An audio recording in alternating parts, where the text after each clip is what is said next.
Sonia Gandhi ED दफ्तर पहुंच गई हैं। उनके हमरा प्रियंका गांधी भी है। एजेंसी ने नेशनल हेराल्ड से जुड़े मनी लॉन्ड्रिंग के मामले में सोनिया गांधी को पूछताछ के लिए बुलाया है। ईडी दफ्तर के लिए रवाना होते वक्त कांग्रेस दफ्तर के सामने हंगामा हुआ। इस दौरान पुलिस ने अशोक गहलोत, सचिन पायलट और भंवर जितेंद्र सिंह समेत कई लीडरों को हिरासत में लिया है। कुछ पार्टी कारकुनों को भी हिरासत में लिया गया है।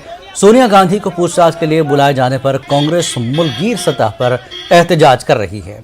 दिल्ली, मुंबई, बेंगलुरु, जयपुर, पटना समेत दीगर मकामात पर कांग्रेस लीडर, पार्टी वर्कर्स और हामी एहतजाज कर रहे हैं।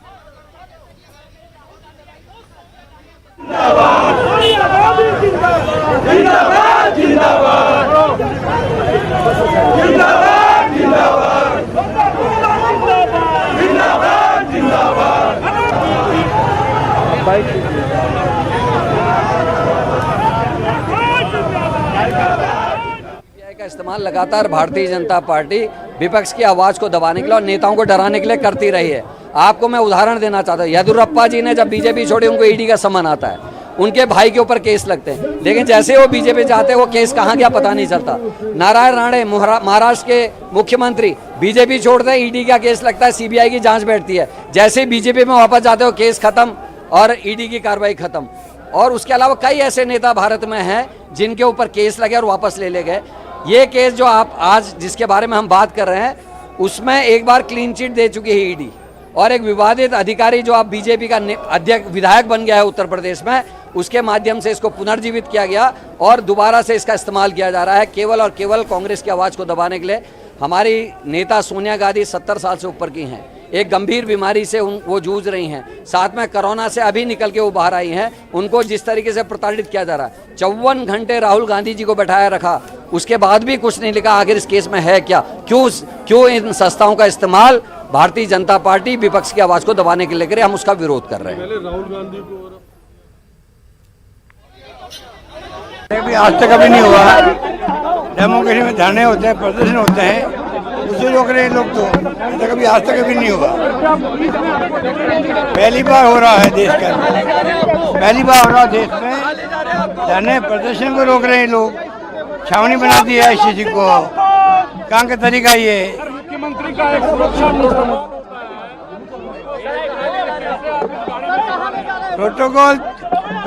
प्रोटोकॉल निभाने के लिए आई हूँ कि पार्टी ने हम लोगों को, पार्टी के नाम से हम सरकार में हैं, हमारा फर्ज बनता है कि पार्टी के नेता को ही, हमारी कौम के अध्यक्ष को ही अगर इस प्रकार से व्यवहार करेंगे तो कैसे बर्दाश्त करेंगे? हम लोग कैसे बर्दाश्त करेंगे? हमें कंडेम करना चाहिए। पूरे देश के अंदर माहौल। सोनिया गांधी की ईडी में पेशी है और शशि थरूर जी हमारे साथ हैं। सर, जिस तरीके से ये तमाम प्रक्रिया हो रही है, इससे पहले राहुल जी को ले जाया गया, अब सोनिया जी को बुलाया गया, क्या कहेंगे? हमें लग रहा है कि एक राजनीतिक अन्याय चल रही है सरकार की तरफ से, और इसलिए हम ये प्रोटेस्ट कर रहे हैं। क्योंकि राजनीति कीजिए आप नॉर्मल तरीके से, संसद के अंदर आप देश के विषय के लिए चर्चा कीजिए, आप महंगाई के लिए बोलिए, ये सब आप करने के लिए नहीं तैयार है और हमारे नेताओं के खिलाफ इस किस्म के एक्शन ले रहे हैं। ये तो ठीक नहीं है। लेकिन जिस तरीके से भारतीय जनता पार्टी जो आरोप लगा रही है उसको लेकर क्या कहेंगे? देखिए, वो लोग कह रहे हैं कि जब मोदी जी को के खिलाफ कुछ अन्वेषण हुआ, कुछ नहीं हुआ था। बात सही नहीं है। मेरे गुजराती दोस्तों सब कहते हैं कि पूरे गुजरात पैरालाइज हो गया इस विषय पे। और महाराष्ट्र में जब एनसीपी के नेता शरद पवार जी को ऐसे भी किया, वहाँ भी एनसीपी प्रोटेस्ट किए। तो मतलब हर पार्टी करने की बात है, करेंगे। आखिरी सवाल, जिस तरीके से पिछली बार हमने देखा था कांग्रेस सड़कों पर थी, लगातार सड़कों पर थी, कई दिन तक बुलाया गया था, तो क्या इस बार भी कुछ ऐसा देखने को मिलेगा? पता नहीं, देखेंगे क्या होता है। ये थे शशि थरूर जिनका साफ तौर पर कहना है कि ये राजनीतिक के तौर पर अन्याय हो रहा है। कैमरामैन चंदन पटवाल के साथ खुर्रम शहजाद, न्यूज़ 18 दिल्ली। और आइए इस पूरे मामले पर बात करते हैं। रवि सिसोदिया भी हमारे साथ जुड़े हुए हैं दिल्ली से। रवि, इस वक्त आप कहाँ हैं और क्या सूरत हाल है, अपडेट दें। देखिए, कांग्रेस मुख्यालय के बाहर जो धरना प्रदर्शन चल रहा था वो फिलहाल अभी खत्म हो गया है। जो तमाम लीडर्स हैं उन लीडर्स में जो सांसद हैं वो संसद की तरफ जा चुका है। कई लीडर्स को डिटेन किया गया है। सोनिया गांधी, राहुल गांधी और प्रियंका गांधी तीनों की अगर बात करें तो तीनों ईडी दफ्तर गए थे, जहाँ पे सोनिया गांधी से पूछताछ वहाँ परमिशन मांगी गई थी कि प्रियंका गांधी भी सोनिया गांधी के साथ पूछताछ दौरान रहे। हालांकि आज जो प्रदर्शन था, पिछले दिनों जो प्रदर्शन देखने को मिला जब राहुल गांधी की पेशी हुई थी, उस दौरान अगर आप देखें तो आज सांसदों की संख्या ज्यादा थी। आज कई सांसद यहाँ मौजूद थे और एक तरह से सॉलिडरिटी के तौर पर वो धरना प्रदर्शन दे रहे थे। उनकी तरफ से मांग की है, तो बार बार इस बात को दोहरा रहे थे कि विंडिक्टिव अप्रोच है, बदले की भावना से इस तरह की कार्रवाई की जा रही है, क्योंकि इस पूरे मामले में इस केस को लेकर कहते हैं कि इस केस में ऐसा कुछ है नहीं जिसे लेकर बार बार किसी से इतनी पूछताछ की जाए। जी सिसोदिया, जिन नेताओं को वहां से लिया गया और क्या पार्टी के दफ्तर को बंद कर दिया गया, पार्टी में जो लोग दफ्तर में जो लोग थे उन्हें वहीं रोका गया और प्रोटेस्ट करने की जो इजाजत थी वो नहीं दी गई है, तो ऐसे में क्या दफ्तर में अभी कांग्रेस के पार्टी के दफ्तर में लोग अभी हैं? बिल्कुल, देखिए कांग्रेस मुख्यालय में जो कांग्रेस के कार्यकर्ता हैं वो मौजूद हैं, जो कि सांसद खुद ही डिटेन होना चाहते, वो गिरफ्तारी देना चाहते, और इसी बाबत कांग्रेस मुख्यालय के सामने 4 से 5 दिल्ली पुलिस की तरफ से बस लगाई गई थी, जिसमें जो भी डिटेन होना चाह रहे हैं उनको उसमें डिटेन करके नजदीकी पुलिस स्टेशन में ले जाया सके। कई ऐसे सांसद हैं जिनको डिटेन किया गया, रंजीत रंजन जो सांसद हैं, उनके अलावा कई ऐसे लीडर्स हैं जो वहाँ प्रोटेस्ट कर रहे थे, चाहे वो अजय माकन हो, चाहे पी चिदम्बरम हो, तो सभी लोगों को डिटेन किया गया, नजदीकी पुलिस स्टेशन पे ले जाया गया। यहाँ पे कांग्रेस मुख्यालय की बात किया, पिछले दिनों जिस तरह देखने को मिला था कांग्रेस मुख्यालय के मेन गेट को सील किया गया था, आज मेन गेट को सील नहीं किया गया, मेन जो रोड है उस रोड को सील किया गया था, और जो भी लीडर्स वहाँ पे प्रोटेस्ट कर रहे थे या धरना प्रदर्शन कर रहे थे, अगर शांतिपूर्वक धरना प्रदर्शन था तो उन सबको डिटेन करके जो नजदीकी पुलिस स्टेशन है वहाँ पे ले जाया गया है। जी रवि, ये जिस तरह से एहतजाज चल रहा है पार्टी दफ्तर में, ये सोनिया गांधी के वापस आने तक रहेगा या फिर ये एहतजाज लंबा चलेगा? क्या कुछ कहना है लीडरों का? देखिए, डिपेंड करता है पूछताछ को लेकर के, पूछताछ कैसे चलती है। पूछताछ पिछले दिन आपने देखा होगा कि राहुल गांधी से करीब 5 दिनों तक पूछताछ चली थी। अगर पूछताछ लंबी होती है तो उस अनुसार से लोग अपनी रणनीति बनाएंगे। कांग्रेस की तरफ से कल एक बड़ी बैठक मल्लिकार्जुन खड़गे के आवास में हुई थी और वहां पर रणनीति बनाई गई थी कि पूरे देश में, दिल्ली ही नहीं बल्कि जो देश के तमाम जो राज्य हैं वहां जहाँ ईडी के दफ्तर हैं और वहां पे वो धरना प्रदर्शन करेंगे और वहां पर अपना प्रोटेस्ट दर्ज कराएंगे। ये डिपेंड करता है कि पूछताछ कितनी देर चलेगी, क्या पूछताछ में निकल के आता है या फिर या पूछताछ के लिए आगे भी बुलाया जाता है, तो उस अनुसार कांग्रेस अपनी रणनीति तय करेगी। क्योंकि इससे बड़े नेता जो डिटेन हो चुके हैं और पिछली बार भी देखने को मिला था कि जो तमाम लीडर्स उन सबको तब तक नहीं छोड़ा गया था जब तक राहुल गांधी से पूछताछ पूरी नहीं हो गई थी। तो आज भी ऐसा माना जा रहा है कि जब तक सोनिया गांधी से पूरी पूछताछ नहीं होती तब तक जो डिटेन किए गए उनको नहीं छोड़ा जाएगा। तो इसी बाबत उसी को देखते हुए आगे की रणनीति कांग्रेस तरफ से बनाई जाएगी। जी बहुत शुक्रिया रवि इस बातचीत के लिए। और आगे बढ़ेंगे, उधर जयपुर में भी कांग्रेस का एहतजाज जारी है और बड़ी तादाद में कांग्रेस लीडर और कारकुनान ईडी दफ्तर के सामने इकट्ठा हुए हैं।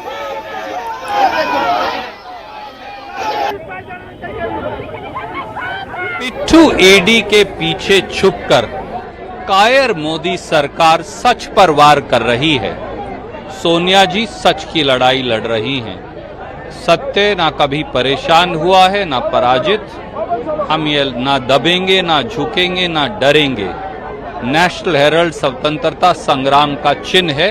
हम ये लड़ाई जीतेंगे और बुलंदी से सामना करेंगे।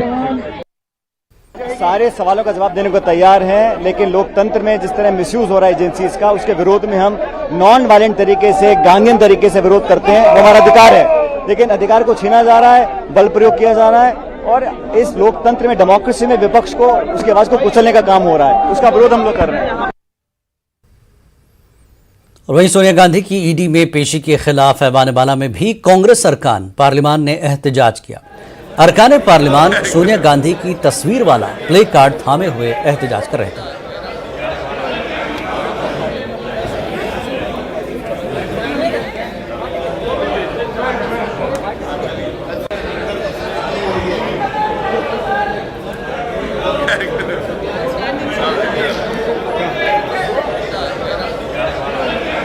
पार्लियामेंट के अंदर ये तस्वीरें कांग्रेस के लीडरान लगातार एहतजाज कर रहे थे महंगाई के बाद। अब सोनिया गांधी की ईडी में तलबी के बाद, पेशी के बाद सोनिया गांधी की तस्वीर वाले पोस्टर लेकर पार्लियामेंट में एहतजाज करते हुए देखे जा सकते हैं। और वहीं सोनिया गांधी को पूछताछ के लिए ईडी दफ्तर बुलाए जाने के खिलाफ कांग्रेस मुल्कगीर सतह पर एहतजाज कर रही है। मुंबई में बड़ी तादाद में कांग्रेस लीडर और कारकुनान सड़कों पर उतरे। हमारे नुमाइंदे प्रशांत पांडे ने जायजा लिया। नेशनल हेराल्ड मामले में आज सोनिया गांधी को ईडी दफ्तर पूछताछ के लिए बुलाया गया, तो वहीं दूसरी तरफ पूरे देश में कांग्रेस के समर्थक सड़कों पर उतरकर रैली प्रदर्शन कर रहे हैं। हम आपको तस्वीर मुंबई की दिखाते हैं। आप देखें तो मुंबई में भी कांग्रेस के जो समर्थक हैं, कार्यकर्ता भारी संख्या में यहाँ पर सड़कों पर उतर चुके हैं यहाँ से ईडी दफ्तर तक इनकी रैली है, विरोध प्रदर्शन है। यहाँ से मैं आपको बता दूं कि ईडी दफ्तर तकरीबन 1 किलोमीटर की दूरी के आसपास है और यहाँ से वो चल के मुंबई का ये CST का एरिया है जहाँ से ईडी दफ्तर बलाड पियर जाया जाएगा और ये अपना ताकत और प्रदर्शन यहाँ करेंगे कि ताकि जो इनके साथ हो रहा है, कांग्रेस के साथ हो रहा है, क्योंकि पिछले बार हमने देखा इसी मामले में राहुल गांधी को 5 बार बुलाया पूछताछ के लिए और इनके तमाम समर्थकों का यही कहना है कि 5 दिनों तक जो राहुल गांधी से पूछताछ की गई थी उसमें क्या कुछ मामला सामने आया है वो जानकारी तक ईडी नहीं दे रही है। कुल खेल जो है बीजेपी यानी केंद्र सरकार की है और उसी के विरोध में, केंद्र सरकार के विरोध में, ईडी के विरोध में यहाँ पर सड़कों पर भारी संख्या में कांग्रेस कार्यकर्ता, समर्थक और उनके जो नेता हैं यहाँ पर इकट्ठा हो रहे हैं। मैं आपको दूसरी तरफ दिखाऊं तो ये सड़क है, यहाँ से होते हुए ईडी दफ्तर जाया जाएगा। ये किसी प्रकार की लॉ एंड ऑर्डर यहाँ पर ना बिगड़े, मेंटेन रहे, उसे ध्यान में रखते हुए मुंबई पुलिस ने कड़े सुरक्षा के इंतजाम भी किए हैं ईडी दफ्तर के बाहर और ईडी दफ्तर से कुछ दूरी पर बैरिकेडिंग कर दिया गया है।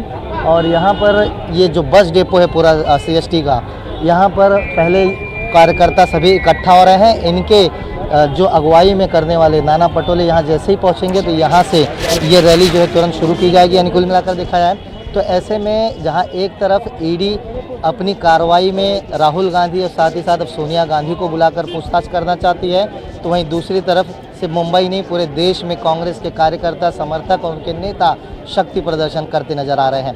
कैमरामैन संतोष दिसले के साथ प्रशांत पांडे, न्यूज़ 18 मुंबई। राय सीधे इस वक्त आपको लिए चलते हैं गुजरात, जहां पर अरविंद केजरीवाल एक तकरीब से मुखातिब हैं। और अब ऐसी व्यवस्था करेंगे कि फर्जी बिल आना बंद हो जाएंगे। अब आपके 0 बिल आएंगे या जो लोग 300 यूनिट से ज्यादा इस्तेमाल करेंगे उनके बिल आएंगे, पुराने सारे बिल माफ हो जाएंगे। आदमी चैन की सांस लेगा, आदमी राहत महसूस करेगा, उसको जो बिजली दफ्तरों के चक्कर है वो खत्म हो जाएंगे। बहुत सारे ऐसे लोग हैं जो जिनके फर्जी बिल आए हुए हैं, वो बिल नहीं भर पाते, उनके फिर बिजली कनेक्शन काट दिए जाते हैं, उनके बिजली कनेक्शन लग जाएंगे। तो 3 गारंटी दे रहा हूं बिजली के मुद्दे पे। पहली 300 यूनिट माफ होगा, दूसरा 24 घंटे बिजली देंगे और तीसरा 31 दिसंबर 2021 पिछले वाले साल 2021 तक के सारे पुराने बिल माफ कर दिए जाएंगे। तो ये 3 बातें आज हम गुजरात के लोगों के सामने रख रहे हैं। मैं समय समय पे अब आता रहूंगा, गुजरात के लोगों के साथ मिलके जो जो समस्याएं हमारे सामने आई हैं उनके बारे में अलग अलग मुद्दों के ऊपर हम गारंटी देते रहेंगे, अलग अलग मुद्दों को जनता के सामने रखेंगे। और मुझे पूरा यकीन है कि गुजरात के अंदर न केवल आम आदमी पार्टी की सरकार बनेगी बल्कि दिल्ली और पंजाब की तरह भारी बहुमत से आम आदमी पार्टी की सरकार।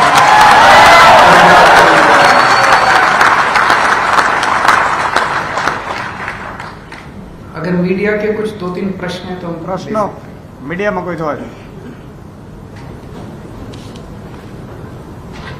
हेलो, अरविंद जी, मैं हूँ न्यूज नेशन से। 300 यूनिट के बाद बिजली के 1 यूनिट के दाम क्या रहेंगे, ये कुछ सोचा है? हाँ, वो जैसे दिल्ली में किया, अगर 300 यूनिट जो कंज्यूम करता है उसका माफ, लेकिन 301 होने पे पूरा लगेगा। उसका कारण है कि इससे बिजली की बचत होनी चालू होती है। जो लोग ज्यादा बिजली यूज करते हैं वो कोशिश करते हैं कि वो कम बिजली यूज करें।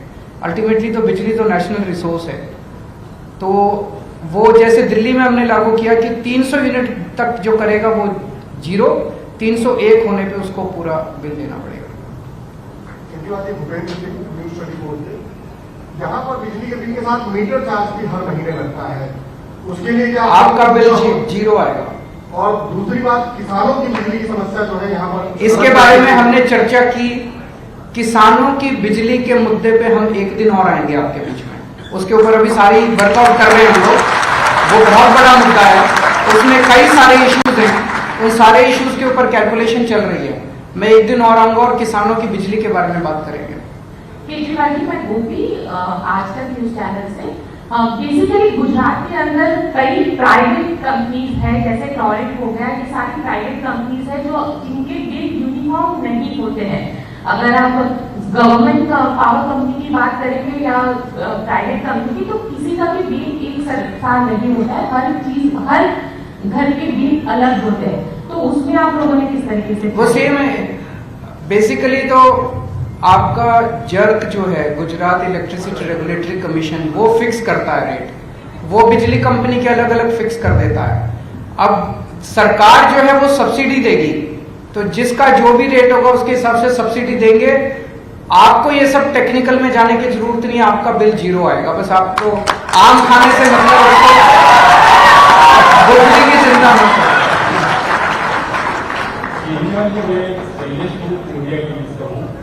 आप गुजरात में फ्री बिजली देने की बात कर रहे हैं और आपके ही दिल्ली में आपने बिजली के दाम बढ़ाए, तो ये दोनों के बीच में क्या दिल्ली में जिसको फ्री बिजली मिल रही है, फ्री बिजली मिलती रहेगी, उसकी चिंता मत कीजिए। कोई 3%, 4% जो भी दाम है, ये एक्चुअली टेक्निकल वो होता है, उसमें वो सरचार्ज, फ्यूल सरचार्ज, लेकिन जिसकी वो दिल्ली सरकार है ना, मैं हूं उनका ख्याल रखने के लिए, तो जो भी बढ़ेंगे वो सरकार वहन करेगी। जिनके जीरो बिल आ रहे हैं दिल्ली में, तो 300 यूनिट के बाद आपने तो बिजली के दाम इतने बढ़ा दिए कि लोग ना विरोध कर रहे हैं। ना कोई नहीं विरोध कर रहा, बीजेपी वाले कर रहे हैं बस। तो मैंने बीजेपी नहीं ठीक है, सुनिए बीजेपी वाले विरोध करते हैं कि बिजली फ्री नहीं होनी चाहिए, तो मैंने अब उनको ऑप्शन दे दिया कि जिन जिन को बिजली फ्री नहीं चाहिए वो लिख के दे दें, उनको फ्री बिजली नहीं देंगे। अब 1 अक्टूबर से दिल्ली में 1 अक्टूबर से उन्हीं को फ्री बिजली मिलेगी जो फ्री बिजली चाहते हैं। दाम बढ़ा है उसके बारे में तो कुछ पता तो मैंने बताया ना, वो दिल्ली सरकार वहन करेगी, जिसको जीरो बिल आ रहा है वो जीरो आएगा, चिंता मत कीजिए। 300 यूनिट के बाद आपने जो रेट बढ़ाया उसके ऊपर 300 यूनिट के ऊपर रेट नहीं बढ़ा है, वो झूठ बोल रहे हैं आपको।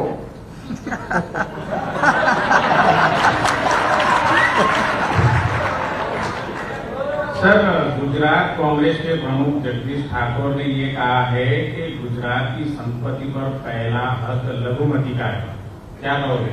उनको कहने दीजिए ना, वो उनसे पूछिए वो क्या कह रहे हैं।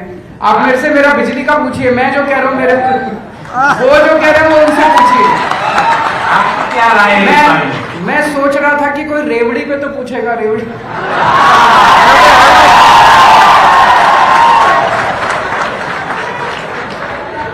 सर, मेरा नाम श्वेता है, ईटीवी से। पहला तो जिस तरीके से दिल्ली में शराब के ठेके आए हैं, लाइसेंस वगैरह, एक रेवेन्यू जनरेट करने का साधन है, पर गुजरात में पूरी तरीके से शराब पर प्रतिबंध है।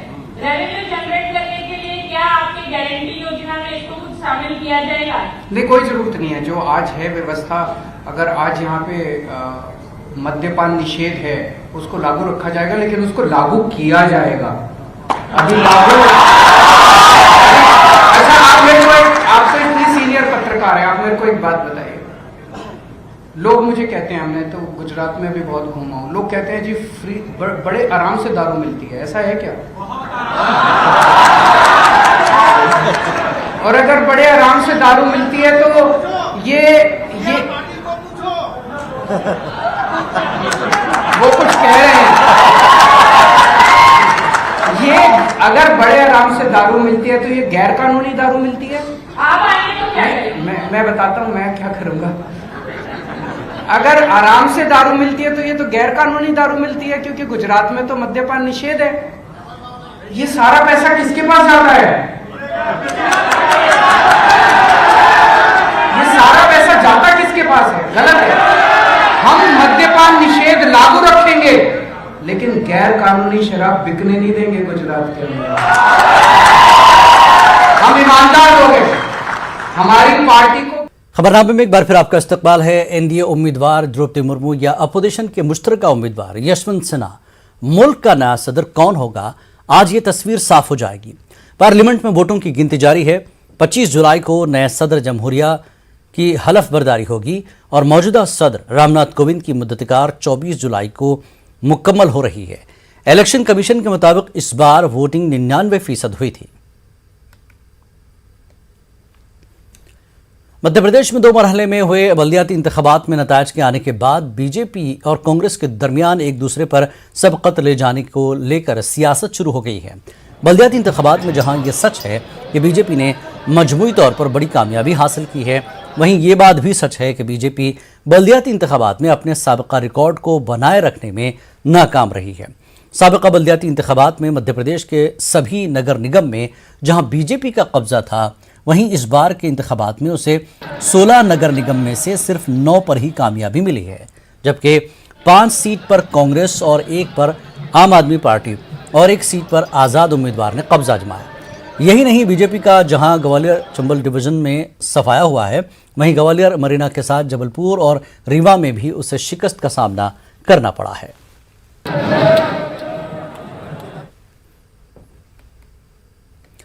ज्ञानवापी केस में सुप्रीम कोर्ट आज समाअत करेगा। Justice DY Chandrachud, justice Suryakant और जस्टिस PS नरसिम्हा की खुसूसी बेंच मामले की समाअत करेगी। अदालत उज़्मा में इस केस की पिछली समाअत 20 मई को हुई थी। पिछली समाअत में ज्ञानवापी मामला वाराणसी के जिला अदालत के हवाले कर दिया था। अदालत ने अहाते में मौजूदा सूरत हाल को बरकरार रखने की हिदायत भी दी थी। अदालत 17 मई के अबूरी हुक्म को जारी रखने की बात कही थी। वाज़ेह है कि 17 मई को अदालत ने अपने हुक्म में जो अहम बातें कही थी, उनमें शिवलिंग होने का दावा करने वाली जगह को महफूज करने और मुसलमानों को नमाज पढ़ने से न रोकना शामिल था। वहीं वाराणसी अदालत में भी इस मामले से जुड़ी समाअत जारी रहेगी। राग सिंह के वकील अपनी दलील पूरी करेंगे। अदालत श्रृंगार गौरी में मुस्तकिल दर्शन की इजाजत मांगने वाली अर्जी पर समाअत कर रही है। नगर निगम और बल्दियाती इंतखाबात से कबल NCP ने अपनी 3 यूनिटों को छोड़कर तमाम कौमी सतह के महकमों और सेलों को फौरी असर से तहलील कर दिया है। पार्टी के जनरल सेक्रेटरी प्रफुल्ल पटेल ने ये जानकारी दी। प्रफुल्ल ने ट्वीट किया कि पार्टी सरबराह शरद पवार ने यह फैसला किया है। उन्होंने पार्टी की 3 यूनिटों nationalist women's Congress, nationalist youth Congress और नेशनलिस्ट स्टूडेंट्स कांग्रेस को छोड़कर तमाम कौमी महकमों और सेलों को फौरी असर से तहलील कर दिया है। तहम उन्होंने इस फैसले के मुहरकात के बारे में कोई जानकारी नहीं दी है। आज 21 जुलाई है और आज कोलकाता की सड़कों पर आम दिनों के मुकाबले ज्यादा चहल पहल और हुजूम है। शहीद दिवस की मुनासबत से शहर के कल्ब धर्मतला में तृणमूल कांग्रेस की बड़ी रैली है, जिसमें शिरकत करने के लिए रियासत भर से पार्टी कारकुनान कोलकाता पहुंच रहे हैं। कोलकाता में जगह जगह बड़ी स्क्रीन लगाई गई है। आज के ही दिन 1993 को पुलिस की फायरिंग में यूथ कांग्रेस के 13 हामियों के मारे जाने के बाद यूथ कांग्रेस ने अगले साल से ही इस दिन को यौम शुहदा के तौर पर मनाना शुरू किया। 1998 में ममता बनर्जी ने कांग्रेस छोड़ने के बाद तृणमूल पार्टी की बुनियाद डाली। तब से 21 जुलाई को अहम दिन के तौर पर मनाया जाने लगा। 2011 में तृणमूल कांग्रेस के इख्तिदार में आने के बाद इस दिन को मजीद अहमियत हासिल हो गई। कोरोना के सबब बरसों तक बड़े पैमाने पर इस दिन का इनकाद नहीं किया गया था, लेकिन इस साल का मंजरनामा मुख्तलिफ है।